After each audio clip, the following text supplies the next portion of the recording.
Good evening dear students, प्यारे बच्चों, आप सभी को आज शाम का नमस्कार। आज का जो टॉपिक मैं आपके लिए लेके आया हूँ वो है इंग्लिश ग्रामर से सेंटेंस। सेंटेंस किसी भी लैंग्वेज का जो सबसे बुनियादी टॉपिक है या बुनियादी विषय है वो है, क्योंकि जब भी आप किसी लैंग्वेज को समझने की कोशिश करते हैं तो सबसे पहले उसके अल्फ़ाबेट्स को समझते हैं, उसके अक्षरों को समझते हैं, उन अक्षरों से बने वर्ड्स को समझते हैं और फिर आप उन वर्ड्स की सहायता से सेंटेंस को बनाना सीखते हैं। कई स्टूडेंट्स के कमेंट मेरे पास आए, व्यूअर्स के सजेशंस मेरे पास आए और उन्होंने मुझसे कहा कि सर बिगिनिंग से आप कुछ बताइए। तो मैंने डिसाइड किया कि इंग्लिश लैंग्वेज के जो बिगिनर्स हैं उनके लिए कुछ टॉपिक्स को, वीडियोस को बनाया जाए, और इसीलिए आज का टॉपिक मैं सेंटेंस आपके लिए लाया हूं। तो दोस्तों, सबसे पहले देखते हैं कि सेंटेंस होता क्या है, इसकी डेफिनेशन क्या है, इसकी परिभाषा क्या है। सेंटेंस को कहते हैं कि a group of words. Sentence क्या है? A group of words. Group मतलब समूह। किसका समूह? वर्ड्स का समूह। ए ग्रुप ऑफ वर्ड्स माने अक्षरों का समूह, शब्दों का समूह। That makes a complete sense, जो कंप्लीट सेंस दे, जिसकी एक मीनिंग निकलती हो और वो मीनिंग अपने आप में पूर्ण हो। यानी जब भी आप कोई बात कहना चाहते हैं और उसकी मीनिंग, उसका अर्थ पूर्ण हो, जिन शब्दों की सहायता से आप उनको बोलते हैं पूर्ण विराम के साथ, फुल स्टॉप के साथ, तो वो एक सेंटेंस कहलाता है। इस बात को ध्यान रखिएगा कि उसकी मीनिंग निकलनी चाहिए, उसका अर्थ पूरा होना चाहिए। और अर्थ पूरा करने के लिए, मीनिंग निकालने के लिए, कंप्लीट सेंस देने के लिए वर्ड्स का एक सीक्वेंस होता है, एक ऑर्डर होता है। तो एक ग्रुप ऑफ वर्ड्स है that makes a complete sense, यानी शब्दों या अक्षरों का समूह जिसका अपना एक अर्थ निकलता हो, निश्चित अर्थ निकलता हो। अब हम बात करते हैं काइंड्स ऑफ सेंटेंस की, कि सेंटेंस कितने प्रकार के होते हैं। पहला, असर्टिव सेंटेंस।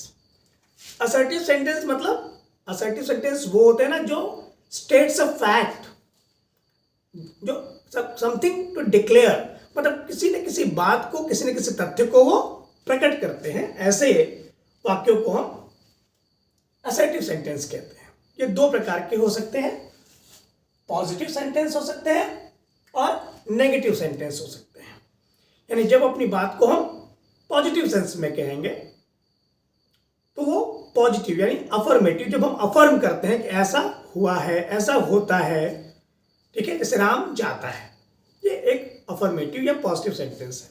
और जब हम किसी फैक्ट को निगेट करते हैं तो नेगेटिव हो जाता है, जैसे राम नहीं जाता है, तो नेगेटिव सेंटेंस। ठीक है, तो असर्टिव सेंटेंस दो पार्ट्स में डिवाइड कर सकते हैं, एक पॉजिटिव, दूसरा नेगेटिव। जो दूसरा सेंटेंस है वो है इंटरोगेटिव सेंटेंस।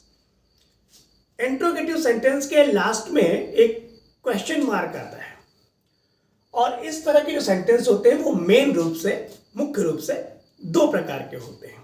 ठीक है, इंटरोगेटिव सेंटेंस मुख्य रूप से दो प्रकार के होते हैं। पहला, जिसको हम यस और नो टाइप कह सकते हैं। ये यस या नो टाइप मतलब, जैसे इंटरोगेटिव का मतलब ही होता है प्रश्न पूछना, तो प्रश्न दो प्रकार से पूछे जा सकते हैं। एक प्रश्न वो होते हैं जिनका उत्तर आप यस या नो में दे सकते हैं। जैसे आपसे कोई पूछे कि क्या आप पढ़ते हैं, आप कह सकते हैं हाँ, और आप ये भी कह सकते हैं कि ना। आपसे कोई पूछे कि क्या आप खाना खाएंगे, आर यू हंग्री, तो आप कह सकते हैं हाँ या ना। यानी जिन प्रश्नों का उत्तर हाँ या ना में दिया जा सकता हो। और ऐसे ज़्यादातर वाक्य जो है वो हेल्पिंग वर्ब्स की सहायता से शुरू होते हैं, इनमें क्वेश्चन वर्ड्स नहीं आते। ठीक है, दूसरा जो है ना वो क्वेश्चन वर्ड टाइप होते हैं। दूसरे प्रश्नवाचक वाक्यों में क्वेश्चन वर्ड्स आते हैं, और ये वो प्रश्नवाचक वाक्य होते हैं जिनका उत्तर हाँ या ना में नहीं दिया जा सकता। जैसे आपसे कोई पूछे आप क्या खाओगे, तो इसका उत्तर तो हाँ या ना में नहीं दे सकता है कोई भी। आपसे पूछा जाए कि आप कौन हैं, व्हाट इज योर नेम, तो आप इसका उत्तर यस या नो तो दे नहीं सकते। तो इस प्रकार के जो सेंटेंस होते हैं वो क्वेश्चन वर्ड टाइप कहलाते हैं, क्योंकि इसमें क्वेश्चन वर्ड्स आते हैं। ठीक है, तो आप ये डिस्क्रिमिनेट कर लेंगे, अलग अलग कर लेंगे। एक क्वेश्चन वर्ड्स वो होते हैं, क्वेश्चन वाले सेंटेंस वो होते हैं जिनमें यस या नो में आंसर दे सकते हो, और दूसरे वो होते हैं जिनमें क्वेश्चन वर्ड्स आते ही आते हैं। तीसरा जो सेंटेंस हमारा है वो इंपरेटिव सेंटेंस होते हैं। इंपरेटिव सेंटेंस में इंस्ट्रक्शंस दिए जाते हैं, और ये इंस्ट्रक्शंस रिक्वेस्ट मोड में हो सकते हैं, ऑर्डर के मोड में हो सकते हैं, एडवाइस हो सकते हैं, या प्रपोजल हो सकते हैं। ठीक है, आपको कोई रिक्वेस्ट कर सकता है, एडवाइस कर सकता है, ऑर्डर दे सकता है, प्रपोजल दे सकता है। इस प्रकार के जो भी वाक्य है ना, ज़्यादातर ही प्रेजेंट में होते हैं, और इनमें सब्जेक्ट के रूप में यू छिपा होता है। जैसे आपसे कहा जाए गो, तो इसका मतलब था यू गो। ठीक है, आपको एक ऑर्डर दिया जा सकता है, एडवाइस दी जा सकती है। इस प्रकार के सेंटेंस इंपरेटिव सेंटेंस कहलाते हैं। अगला जो हमारा सेंटेंस है वो है एक्सक्लेमेटरी सेंटेंस।